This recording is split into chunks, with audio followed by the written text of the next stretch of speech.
Assalamu alaikum.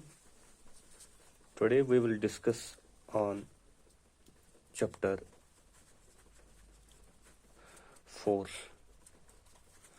of class 9th. Force. ठीक है, जब हम फोर्स की बात करते हैं तो फोर्स की डेफिनेशन अगर हम देखेंगे तो फोर्स की डेफिनेशन यूं है: the effort needed to push और pull. The effort needed to push or pull or change the shape of a body or change the shape of a body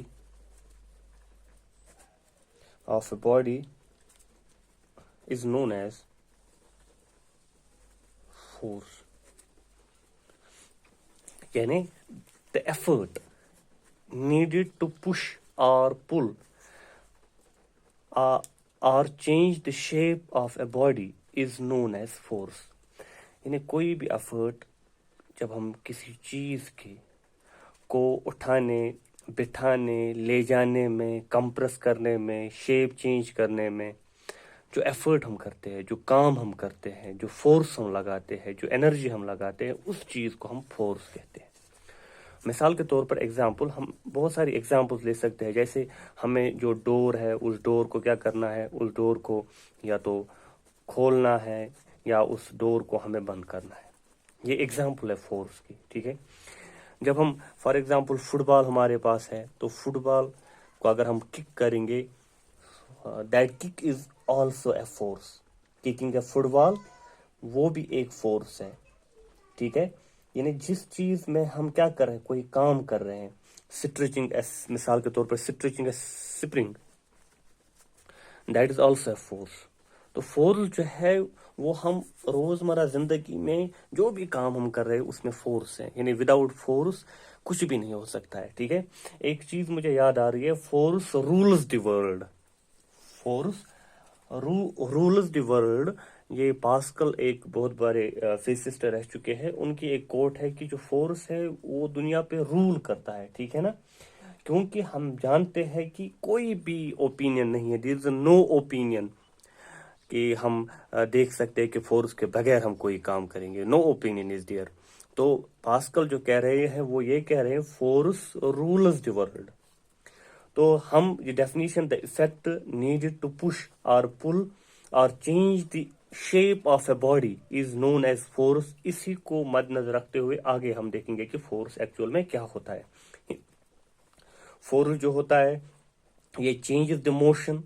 ठीक है ना, जैसे फॉर एग्जाम्पल हमें पता है कि change in motion is dynamics. ठीक है ना, change in motion is a dynamics. तो जिस तरीके से हमने पढ़ा है कि इफेक्ट्स ऑफ फोर्स भी हम पढ़ेंगे कि क्या क्या होता है, लेकिन फोर्स को याद रखने के लिए हमें ये चीज़ है कि जो भी काम हम रोज़मर्रा ज़िंदगी में करते हैं, मिसाल के तौर पर किसी चीज़ को पुल कर रहे हैं, किसी चीज़ को पुश कर रहे हैं, कोई गेम खेल रहे हैं, उठ रहे हैं, बैठ रहे हैं, किसी चीज़ पे फोर्स लगा रहे हैं. ठीक है, तो सारा का सारा क्या है, फोर्स है, फोर्स में आता है. ये दुनिया जो है ये रेस्ट में तो नहीं है. ठीक है ना, हर एक इंसान अपने अपने हिसाब से काम कर रहा है. तो वो काम जो है वो फोर्स की वजह से वो कर रहा है. अगर फोर्स नहीं तो काम नहीं, अगर काम नहीं तो दुनिया क्या होगी, रेस्ट में होगी. तो वो that is not possible, that is impossible. तो फोर्स हम देखेंगे कि जो हम एफर्ट लगा रहे हैं किसी भी चीज पे, उस चीज को यानी उसकी शेप को चेंज करने में, उसकी पोजीशन चेंज करने में, ठीक है ना, उस चीज को हम फोर्स कहेंगे. क्या कहेंगे, फोर्स कहेंगे. तो दूसरी बात हम देख लेते हैं कि जो इफेक्ट्स ऑफ फोर्स है, ठीक है ना, बहुत सारे हमारे पास इफेक्ट्स ऑफ फोर्स है. जैसे force can cause motion in a stationary body. Stationary body इसमें क्या ले आ सकता है, मोशन ले आ सकती है. किस वजह से हम ले आ सकते हैं इसमें मोशन, फोर्स की वजह से. यानी इस चीज की वजह से हम स्टेशनरी ऑब्जेक्ट, स्टेशनरी बॉडी में मोशन ले आ सकते हैं. स्टेशनरी मिसाल के तौर पे कोई भी चीज जो क्या हो, रेस्ट में हो, जो रेस्ट में हो. मिसाल के तौर पे एक बुक है,